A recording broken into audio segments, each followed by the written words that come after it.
Hi. Positive psychology is the study of strengths, well-being and optimal functioning. And it brings a scientific approach to the investigation of happiness and positive affect.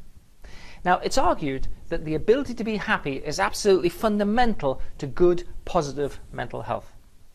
Now, your baseline level of happiness pretty much seems to be determined by three things. Firstly, genetics. About 50% of your baseline level of happiness is determined by your genetic characteristics, your genetic heritage.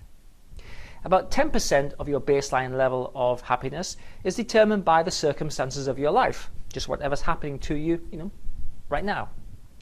But about 40% of your baseline level of happiness is determined by three things, really. The things that you do, the things that you intend to do in the future, and the way that you think about your experiences.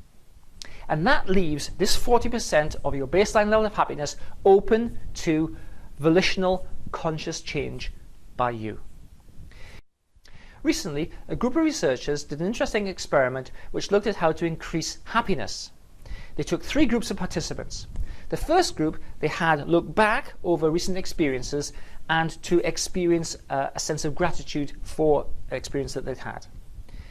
A second group, they asked them to savor experiences, so things which are ongoing, presently ongoing in their life, just to pay attention and to try and get as much pleasure from the experience as possible.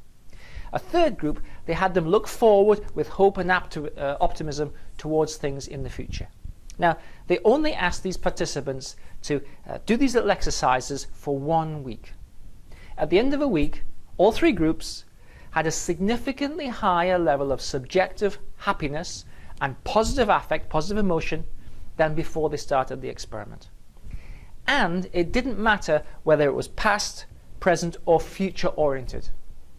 In essence, it seems to be the experience of actively thinking about things in a positive way and being grateful for experiences, or exercising hope and optimism towards the future, or enjoying experiences that you're having right now, seems to be the critical thing. So if you'd like to increase your baseline level of happiness, here are three simple exercises that you can do on a daily basis. Firstly, find one thing that you're grateful for that happened yesterday. Secondly, find one experience today that you can savor, that you can enjoy, that you can extract as much pleasure from as possible. And that might be just something simple like paying attention to what you're eating or drinking, as opposed to doing it automatically, perhaps in front of the television. And thirdly, think about one thing that you're going to do tomorrow that you can look forward to with hope and optimism. Dead simple. One thing you're grateful for, one thing you're going to experience and enjoy, and one thing that you're going to look forward to with hope and optimism.